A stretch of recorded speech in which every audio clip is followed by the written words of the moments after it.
Imagine a holler so deep in the West Virginia mountains that even the moon seems afraid to shine there too brightly. A place locals only speak of in warnings passed down like curses: stay clear of Wolf Pen Gap after dark, or the pale ones'll get you. In 1947, 3 orphaned siblings, Elijah, 16, and his sisters Ruth and Naomi, 14 and 12, vanished into that gap after their parents burned up in a kerosene accident. Folks figured they starved or froze. They were wrong. What crawled out of that holler 20, 30, 40 years later wasn't human in any way the valley people understood. Children with 6 fingers and glass blue eyes too wide for their skulls. Adults who moved like spiders on all fours, whispering to each other in a language that sounded like wind scraping bone. All of them sharing the same jaw, the same receding forehead, the same hungry stare. For more than 20 years, Elijah did not merely protect his sisters. He possessed them. Night after night, season after season, he planted his seed in the only wombs the mountain had left him, convinced that God had spared them for this purpose alone, to birth a people so pure no outsider could ever taint them again. Every child born was both his offspring and his sibling. Every new generation folded tighter into itself until blood ran thicker than creek mud and reason drowned in it. They say if you stand at the edge of that ridge on a still night, you can still hear the soft, wet sounds of new life being forced into a lineage that should have ended decades ago. They called him the Appalachian Devil. They called his children the Pale Ones. And somewhere back in those black pines, a few of them are still breeding, still waiting, still whispering the same prayer their father taught them with his hands around their throats. Keep it in the family, or the world will kill what's ours. Close the door. Lock it twice. Because some bloodlines don't die. They just get quieter. The winter of 1947 came down the hollow like a judgment. Snow piled so high against the little tar paper cabin that the door had to be kicked outward every morning just to let the smoke escape the cookstove. Inside lived Harlan Whitaker, 43, mean with liquor and meaner without it, his wife Cora, hollow-eyed and coughing blood into rags she hid from the children, and their 3 kids who had already learned that silence was safer than tears. Elijah, the oldest at 16, was tall the way a sapling gets tall when it's starved for light, thin, rope-strong, eyes the color of creek ice. Ruth, 14, had her mother's narrow shoulders and a way of staring at the floorboards as if she could see straight through to hell. Little Naomi, barely 12, still carried the softness of childhood in her cheeks, but her fingers were always busy twisting the hem of her dress into knots. On the night of December 17th, the wind screamed down off the ridge and rattled the tin roof like it wanted in. Harlan had been drinking corn liquor cut with wood alcohol because it was cheaper. Cora begged him to bank the fire before he passed out.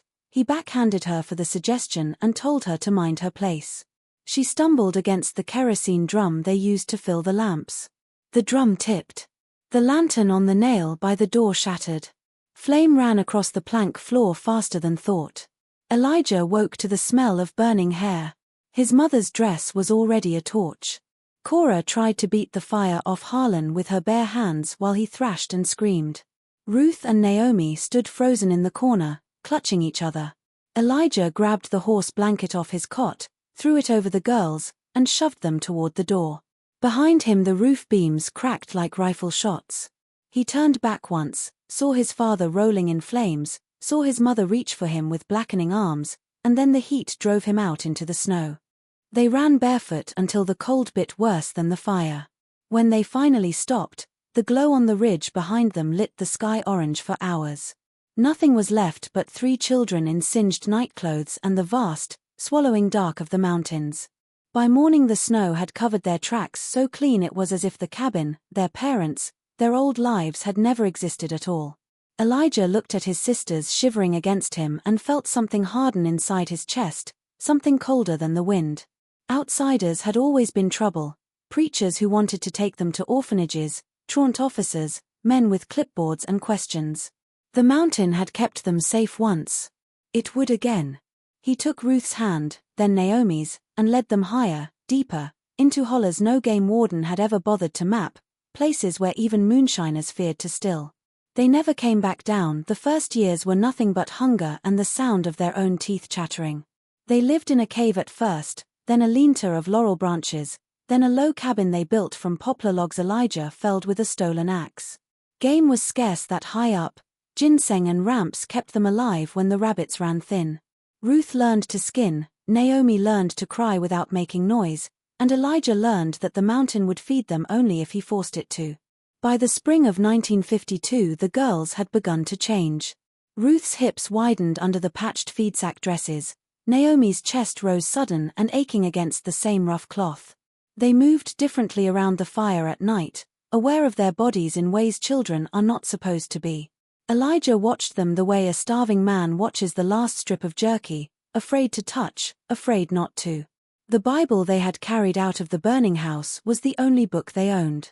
Elijah read it aloud on Sundays, voice cracking as he stumbled over the stories of Lot and his daughters, of Abraham marrying his half-sister Sarah, of Amram and Jochebed birthing Moses from blood too close to be decent. Each time he read those passages his eyes lingered longer on Ruth's throat, on the curve of Naomi's calf when she knelt to stir the beans. The mountain had taken everything from them: parents, neighbors, law, mercy. God, he decided, had left them alone on purpose. One night in late May the thunder came so hard it shook the chinking from the walls. Rain hissed on the tin roof they had finally salvaged. Ruth woke screaming from a dream of fire and found Elijah sitting on the edge of her cornshuck mattress, eyes shining wet in the lightning flashes. He smelled of sweat and wood smoke and something darker. When she tried to pull away he pressed one rough hand over her mouth and whispered the same words over and over: "We're all that's left.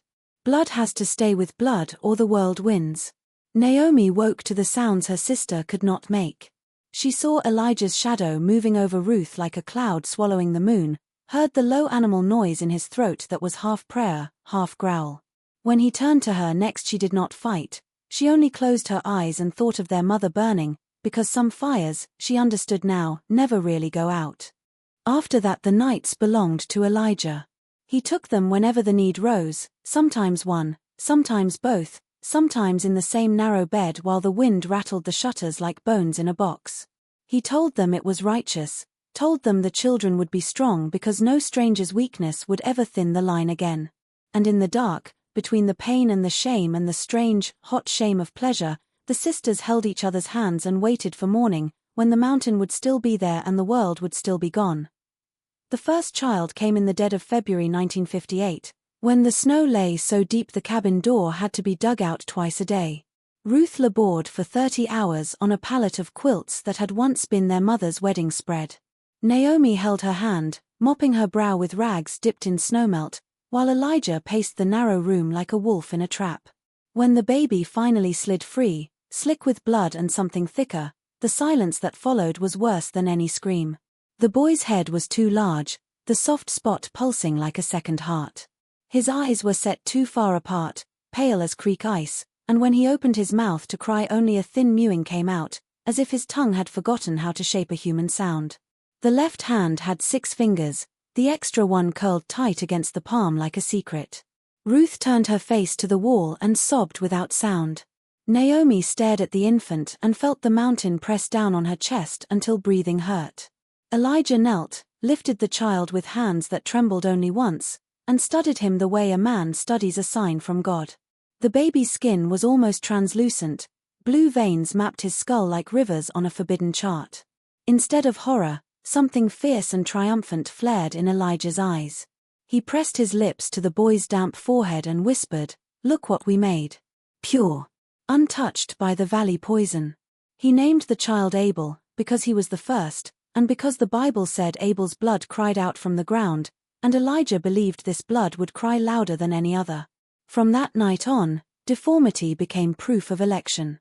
When Naomi's first child arrived the following winter, a girl with fused toes and a spine that curved like a shepherd's crook, Elijah carried her around the fire 3 times and declared her marked by the Lord for holiness. Ruth's second pregnancy ended in a boy born with his heart beating outside his chest for 20 terrible minutes before he died. Elijah buried him under the doorstep so his strength would hold the house up forever. Each new birth was greeted not with fear but with a kind of fevered pride. The children who lived were kept hidden from the rare hunter or moonshiner who wandered too high. If footsteps sounded on the ridge, Elijah herded them into the root cellar and stood over the trapdoor with his shotgun until the danger passed.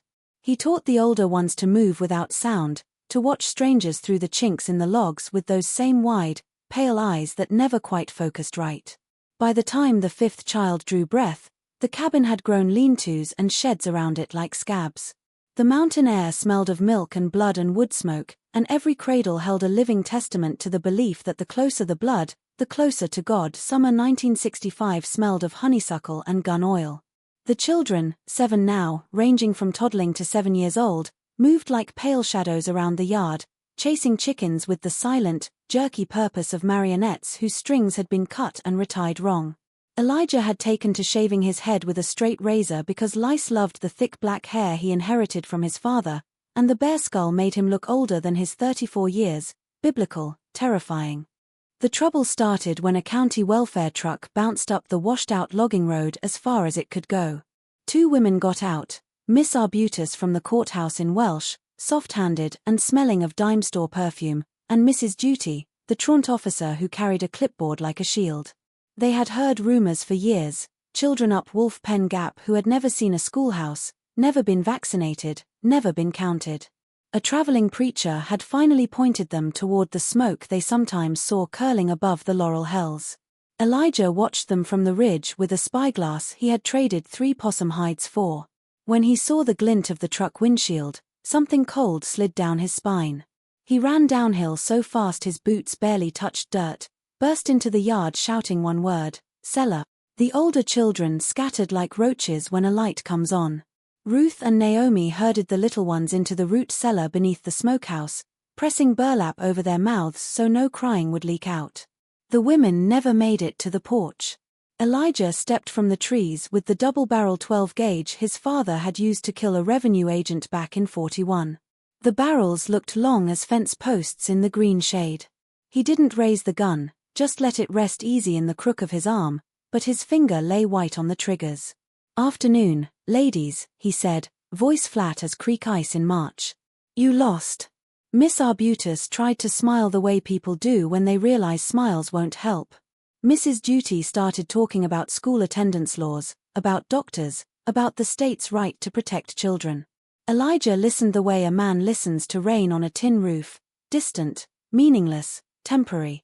When she reached for the truck door to fetch her papers, he thumbed both hammers back.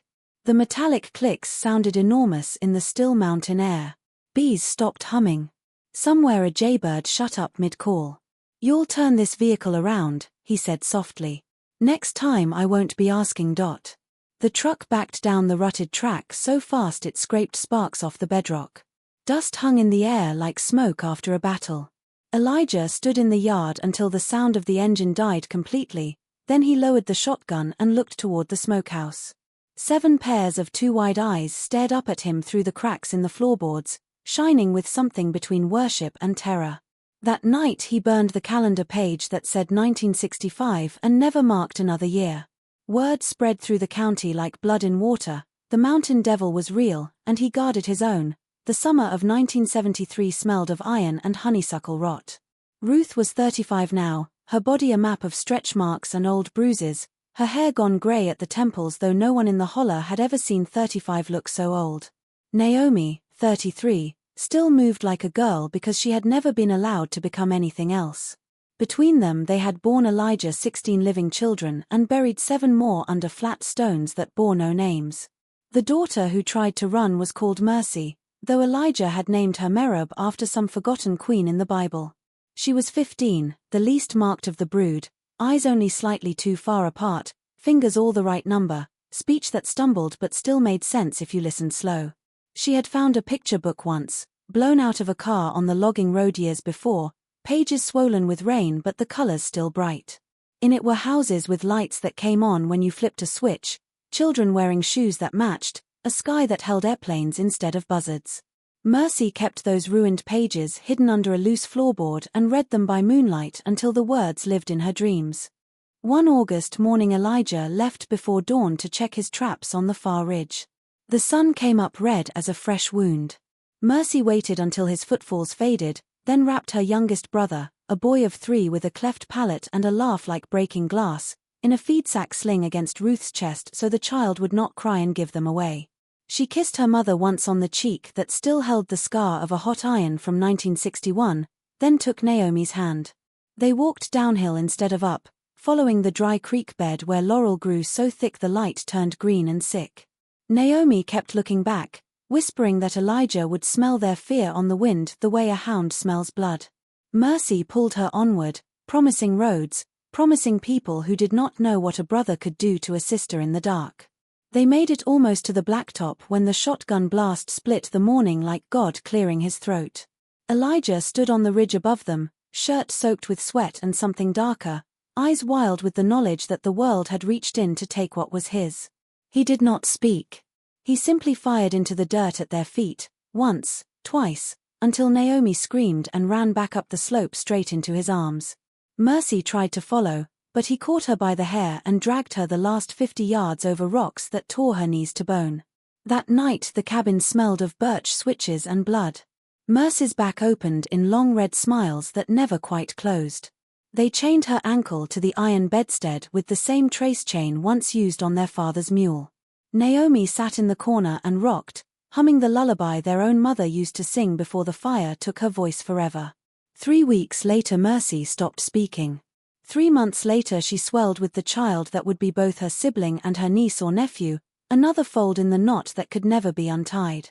The picture book pages burned in the cookstove, curling black and weightless into the flue, and the mountain swallowed the last small sound of hope anyone would ever try to carry out of Wolf Pen Gap. The winter of 1980-81 came early and stayed late. Snow started the first week of November and never truly left. It just turned grey, then black, then crusted with ice that rang underfoot like broken glass. Game vanished as if the mountain itself had decided to starve the family that had dared to claim it. Elijah's traps came up empty day after day, the snares licked clean by foxes that somehow still found strength to run. The children, 23 of them now ranging from babes in arms to Mercy's silent 16-year-old, grew thin as fence wire. Their eyes sank deeper into skulls that already looked too large, cheekbones sharp enough to cut wind. Ruth and Naomi boiled bark, acorns, the leather from old harnesses. They scraped frost-bitten potatoes the size of hickory nuts from the root cellar's last corner. When the cornmeal ran out in December, Elijah shot the milk cow between the eyes and they ate her in strips, raw when the firewood gave out, the blood frozen on their chins like war paint. Children too weak to stand lay on pallets and stared at the ceiling with the flat patience of the dying. January took the weakest first. A set of twins born the previous spring, already club-footed and light-blind, simply stopped breathing one dawn while the temperature dropped to 10 below. Their mother, a girl of 13 who was both Elijah's daughter and granddaughter, curled around their small bodies until the cold locked her arms in place. By February they were burying one nearly every week under the frozen dirt of the family plot, hacking graves with a mattock because the ground refused a shovel. The stones they set were small and unmarked. Names felt like mockery when every face already wore the same receding brow, the same translucent skin stretched over veins too close to the surface. The ones who lived changed. Hunger carved them down to something essential and terrible. Skin pulled tight over elongated joints, eyes grew huge in shrunken faces, irises bleaching toward the pale blue of winter sky. They stopped speaking in sentences. Words became grunts, clicks, soft whistles that carried farther in the thin air. When spring finally cracked the ice in late April, the survivors crawled out of the cabin at dusk like things that had forgotten the sun existed. They moved on all fours because it was faster over the crusted snow, heads low, hair matted into ropes, watching the tree line with a stillness that made crows fall silent. Elijah, 49 now and gaunt as a prophet carved from hickory, stood on the porch and looked at what remained of his kingdom, 14 children, everyone a mirror of his own face twisted through too many reflections. He nodded once, satisfied. The mountain had tested them and found them worthy. The weak had been culled like sickly lambs. What moved in the yard now was pure, refined by suffering, closer to whatever waited on the far side of death than anything the valley had ever birthed. That was the winter the pale ones learned that daylight hurt, that voices louder than a whisper drew pain, and that the taste of their own blood was sometimes the only warmth left in the world. August 1987 was a wet month, the kind that keeps the laurel thick and the trails slick as greased glass. A 24-year-old hiker from Ohio named Daniel Ramsey decided to prove he could do the Devil's Nose Trail solo. He had a new pack, a topo map he barely knew how to read, and the kind of confidence that comes from never having been truly lost. By noon on the second day he was off the blazed route, pushing through rhododendron so dense it swallowed sound. By late afternoon he was climbing straight up a ridge that wasn't on any map, chasing what he thought was the main crest. He smelled the place before he saw it, wood smoke mixed with something sour and animal. Then the trees parted and he stood on the lip of Wolf Pen Gap, staring down into a bowl of shadow that should not have existed. Below him lay a scatter of hand-hewn cabins and lean-tos, roofs patched with rusted tin and plastic feed sacks. Chickens scratched in the dirt. A single goat bleated from a pen made of car hoods welded together. And everywhere, on porches, in doorways, crouched beneath the single scraggly apple tree, were people. Dozens of them. All pale as mushrooms, all motionless, all staring up at him with the same wide, watery eyes set too far apart in narrow skulls. Daniel froze. The silence was absolute, as though the mountain had sucked every insect noise out of the air. Then a child, no more than 6, naked despite the chill, dropped to all fours and scuttled toward him with terrifying speed. Another followed. Then another. They moved like spiders, joints bending wrong, mouths open in perfect O's that showed too many small teeth. He heard a low clicking, almost insectile, rising from the yard as more shapes unfolded from the shadows, women with hair to their knees, men whose foreheads sloped straight back from their brows, every face a warped copy of the same ancestor.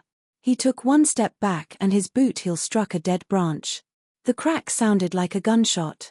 Every head snapped toward the sound in perfect unison. Then they were coming, not running, but flowing uphill in a pale tide, silent except for the soft pad of hands and knees on wet leaves. Daniel turned and crashed downhill, branches whipping his face raw, pack tearing away on laurel.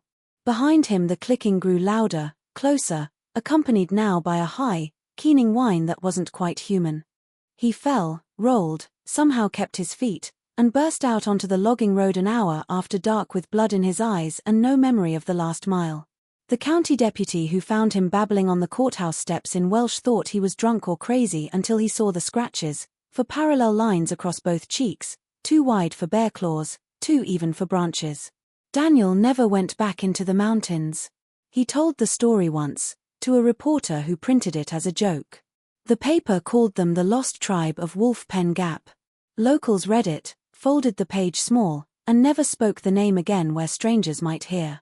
But sometimes, when the wind shifts just right, loggers on the high ridges swear they still catch that clicking on the breeze, faint and patient, waiting for the next fool who wanders too far from the blazed trail to be. Why 1994 Elijah was 60 years old and looked 100. The mountain had taken its toll in missing teeth, clouded eyes, and joints that creaked like old barn doors, yet something inside him still burned hot enough to cast its own light. He sat on a stump in the yard every evening, shotgun across his knees, watching the new generation the way a dying king watches his heirs. The children he had sired on Ruth and Naomi were grown now, and the children they had sired on each other were coming into ripeness. The blood had folded so many times it was less a line than a knot pulled tight enough to choke. He began the lessons in spring, when the dogwoods bled white against the ridges. He gathered the oldest boys, Abel, Cain, Seth, all of them his sons and grandsons both, and spoke the same words he had once whispered to Ruth and Naomi in the dark: the world hates what's pure. It'll kill it if it can. Only way to keep God's plan alive is to keep it inside. Then he led them to the smallest cabin, the one with the iron ring bolted to the floor where Mercy had once been chained, and he made them watch while he took their sisters, one after another, slow and deliberate, the way a preacher might demonstrate baptism. No one cried out. They had forgotten how. After that, mating became ritual. At dusk the family gathered in the yard, faces shining with tallow candles stuck in tin cans. Elijah would point, 2 fingers, like choosing livestock, and the chosen pair would walk into the shadows of the corn crib or the smokehouse or simply lie down in the dirt right there, while the others sang in low, broken voices that had no tune anyone outside the holler had ever heard. There was no marriage, no jealousy, no refusal. The girls swelled almost as soon as they bled, the boys learned to spill seed the way their father had taught them, quick and silent and ashamed only if Elijah saw hesitation. He kept count on a cedar shingle nailed above the door, tallies scratched with a rusty nail, 4 strokes and a slash across. By the time the shingle was full, there were 43 living souls in the gap, everyone carrying his eyes, his jaw, his curse. The new babies came out worse, no chins at all, tongues too large, hearts that fluttered like trapped moths beneath paper-thin ribs. Elijah only smiled his toothless smile and said the Lord was burning the last of the world out of them. On nights when the moon was dark, he walked the paths between the cabins, barefoot even in frost, listening to the soft wet sounds of obedience. Sometimes he took a second turn himself, pressing into granddaughters who called him both Papa and Daddy in the same breath. The mountain swallowed the noises, the same way it had swallowed everything else for nearly 50 years. October 2001 arrived with a hard frost that turned the laurel leaves the color of dried blood. Donna McCoy, 31 years old, third-generation social worker from Logan County, had spent 6 years chasing whispers about ghost children sighted on the edges of coal camp towns. Kids with no last names, no birth records, no ability to speak beyond clicks and whines, always vanishing before anyone could corner them. The file on her desk was thick with incident reports going back to 1987, every one stamped unsubstantiated. She believed in unsubstantiated the way other people believe in God. She started in August, talking to store clerks who had seen pale, barefoot children steal Vienna sausages and run. She talked to a nurse who once treated a teenage girl for a breech birth in the parking lot of an urgent care clinic. The girl bit through her own lip rather than give a name. Piece by piece, Donna mapped sightings onto a topo until the pin cluster pointed like an arrow straight into Wolf Pen Gap. She requested backup. The sheriff laughed and told her to take bear spray and a camera. She went alone on a Tuesday when the sky hung low and gray. The logging road had washed out years ago, so she parked her Jeep at the gate and walked the last 4 miles with a backpack full of water, granola bars, and a digital recorder she prayed still worked. The smell found her first. Wood smoke, human waste, something sweet and rotting. Then the silence, thick enough to chew. The compound opened below her like a wound that had never closed. 43 people, maybe more, frozen in whatever they were doing when they sensed her on the ridge. Some crouched on all fours. Some stood swaying. A girl no older than 12 clutched a baby whose head was almost larger than its body. Every face turned toward her with the same slow, insectile precision. Donna's legs wanted to run, but she had promised herself she would not be another name on an unsubstantiated report. She raised both hands, empty, and spoke the soft nonsense people use with spooked horses. A few of the younger ones tilted their heads, curious. An old woman with waist-length gray hair and no teeth began to keen, a sound like a rusty hinge opening onto hell. She spent 3 hours among them. She counted 38 visible souls, photographed what she could before the batteries died from the cold, offered granola bars that were sniffed and dropped. They let her touch the children only when the matriarch, Ruth, though Donna would never learn the name, placed a protective hand on the nearest skull and nodded once. The skin burned fever-hot even in the frost. No one spoke a recognizable word. When Donna tried to lead a small boy toward the ridge, 4 adult males dropped to all fours and formed a silent semicircle, teeth bared in something that was not quite a smile. By dusk she was back at her Jeep, shaking so hard she could barely drive. The photographs would blur in the newspapers, the recordings would yield nothing but static and that low, insect clicking, but the file was finally, undeniably substantiated. The state would come with helicopters and tranquilizer guns and news crews before the leaves finished falling. For the first time in 54 years, the mountain was about to have visitors who would not leave. April 2006 came in wet and mild, the kind of spring that makes the mountains steam like something alive. Elijah died on a Tuesday, sitting upright on his stump with the shotgun across his knees and a look of mild surprise frozen on his face, as if death had finally wandered too far off the blazed trail and he had been waiting to greet it with buckshot. Ruth found him at dawn, touched his cheek, and felt nothing but the chill that had lived in their bones for decades. She did not cry. No one did. Crying was a language they had forgotten. For 3 days the compound waited, suspended between the old law and no law at all. The tally shingle above the door stopped growing. The nightly rituals faltered. Boys stood in the yard with their pants half down, confused, looking for the pointing finger that would never come again. Some of the younger ones crept close to Elijah's body, touching the grey stubble on his skull the way children touch a beehive after the bees are gone, half expecting the old sting.